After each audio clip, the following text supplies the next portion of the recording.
Ανιχασέιο! Ελπίζω να μην το είπα τελείως λάθος. 5 κορεάτικες σειρές που πρέπει να δεις όπως και δίποτε. Από μικρή είχα τρέλα. Είχα βάλει στο νου την καθαρίστρια. Σε βαρέθηκα. Δεν τρέπεσαι.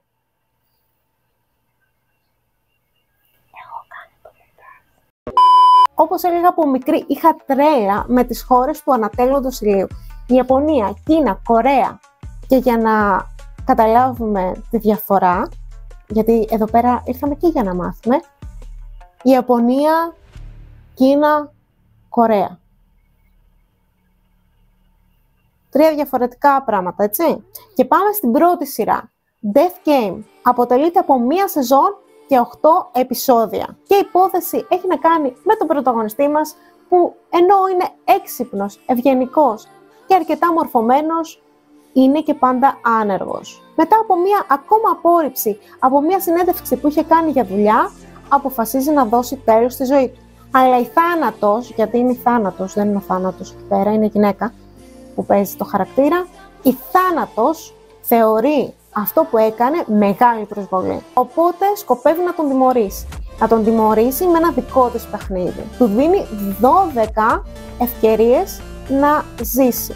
12 ευκαιρίες να μπει σε σώματα ανθρώπων που είναι λίγο πριν το θάνατο και να βρει τρόπο να επιβιώσει τουλάχιστον σε ένα από αυτά. Αν δεν τα καταφέρει, η τιμωρία του είναι να καταλήξει στην κόλαση.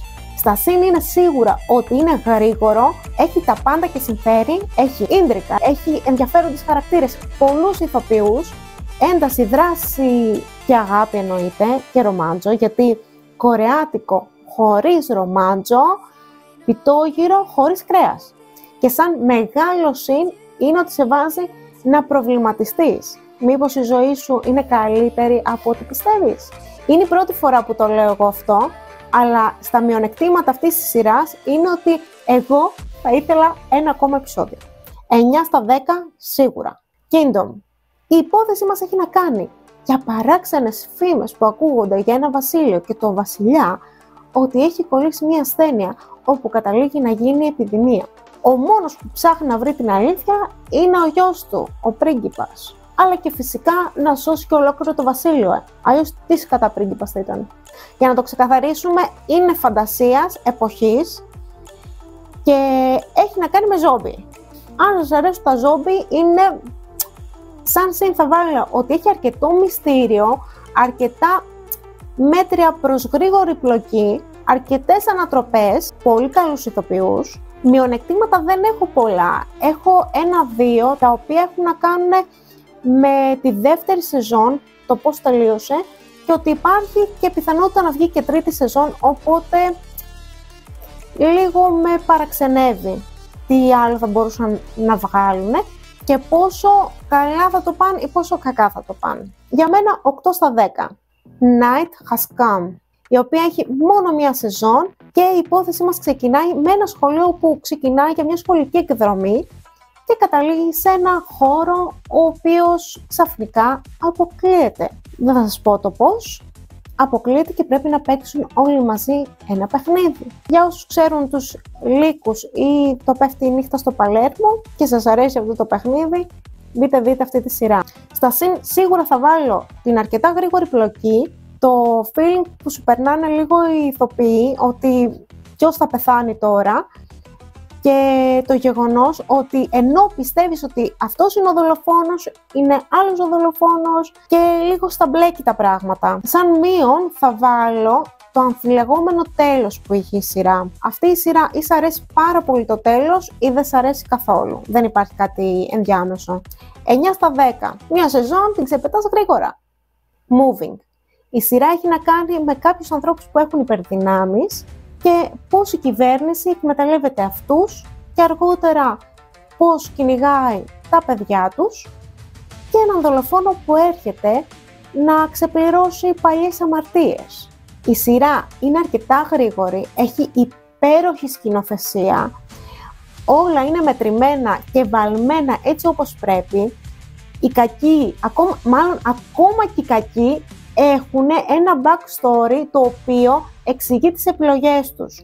Οπότε στην ουσία είναι ολοκληρωμένοι χαρακτήρες που που είναι πάρα πολύ δύσκολο να το βρεις αυτό σε σειρές. Έχει μία σεζόν 20 επεισόδια και κάτι πήρε το αυτί μου ότι θα βγει και δεύτερη σεζόν. Έχει φαντασία, έχει ρομάντζο, γιατί όπως είπαμε γύρος χωρίς κρέας, αλλά ακόμα και το love story που υπάρχει ενώνει τόσο ωραία την ιστορία που δεν σε πειράζει, δεν σε ενοχλεί. Έχει ακόμα και πάρα πολύ καλά πίσω μπρος στο χρόνο, που εμένα αυτά με τρελαίνουνε, με εξοργίζουνε, που σε πηγαίνουνε μία από εδώ μία από εκεί, ξέρετε, με τούλης. Την έχουν τόσο προσεγμένη τη σειρά που ακόμα και αυτά τα πίσω για να σου εξηγήσουν την ιστορία γίνονται, δείτε την όπως και δίποτε. Μειονεκτήματα δεν έχω απολύτως τίποτα για αυτή τη σειρά. Μειονεκτήματα δεν έχω. Ίσως ένα πράγμα. Έχω ένα θέμα με τις Κορεάτισσες. Τι φάση, γιατί δεν γερνάνε αυτές τις γυναίκες? Η μητέρα, υποτίθεται, του πρωταγωνιστή είναι σαν να είναι αδερφή του, η γκόμενά του. Και όταν μπήκα να ψάξω να δω την ηλικία της, ήταν 40 χρονών η κοπέλα, η γυναίκα. Δηλαδή, είχα πάθει σοκ. Τι φάση με τις Κορεάτισσες? 10 στα 10.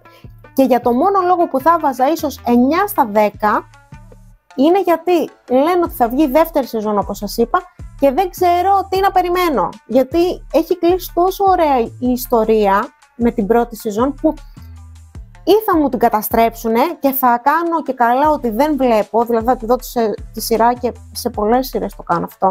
Όταν δεν μου αρέσει η δεύτερη σεζόν, λέω ότι δεν υπάρχει δεύτερη σεζόν, εγώ είδα αυτή τη σεζόν, αυτή είναι. Μία σεζόν είχε η σειρά που μου άρεσε. Οπότε περιμένω να δω και τι θα βγάλουν στη δεύτερη σεζόν. Ίσως γι' αυτό 9 στα 10, αλλά σίγουρα 10 στα 10 για την πρώτη σεζόν. A Shop for Killers. Αν την έχεις πετύχει, δώσ' της μια ευκαιρία να τη δεις. Η πλοκή έχει ως εξής. Η πρωταγωνίστριά μας, ενώ έχει πέρασει στο πανεπιστήμιο, ενημερώνεται από τις τοπικές αρχές ότι ο μοναδικός της κηδεμόνας, ο θείος της, έχει αυτοκτονήσει. Αυτό ανατρέπει λίγο τη ζωή της, γιατί αυτή γνωρίζει ότι ενώ είναι λίγο μυστηριώδης ο θείος της, δεν είχε ποτέ τάσεις αυτοκτονίας. Πηγαίνοντας στο σπίτι του, σκάνε διάφοροι δολοφόνοι και προσπαθούν να τη σκοτώσουν. Μην ξέροντας τι έχει κάνει, προσπαθεί να βρει τη λύση και να θυμηθεί όλη την εκπαίδευση που για κάποιον άγνωστο λόγο ο θείος της την έβαλε να κάνει. Για να επιβιώσει και να βρει και το λόγο που την κυνηγάνε. Στα συν θα βάλω ότι είναι σίγουρα γρήγορη στην πλοκή, αρκετή δράση και πολύ ξυλική, πάρα πολύ ξυλική, αρκετά καλές μεταβάσεις από το παρελθόν στο παρόν και ανάποδα, πασπαλισμένη με λίγο μυστήριο και κάποιες μικρές ανατροπές. Στα μείον θα βάλω ότι έχει κάποιες μικρές τρύπες στο σενάριο. Δεν φαίνονται, είναι αρκετά μικρές, αλλά έχει κάποιες τρύπες στο σενάριο, κάποια πραγματάκια που δεν εξηγεί. Αλλά είναι ανεπαίσθητα. 8 στα 10. Αυτό ήταν το βίντεο, ελπίζω να σας άρεσε. Γράψτε μου από κάτω αν έχετε δει κάποια από αυτές τις σειρές και δώστε μια ευκαιρία στις κορεάτικες. Σίγουρα δεν φεύγουν πολύ από τα ρομάντζα, αλλά οι ταινίες δράσης τους είναι γκαραντί. Εγγυώμαι.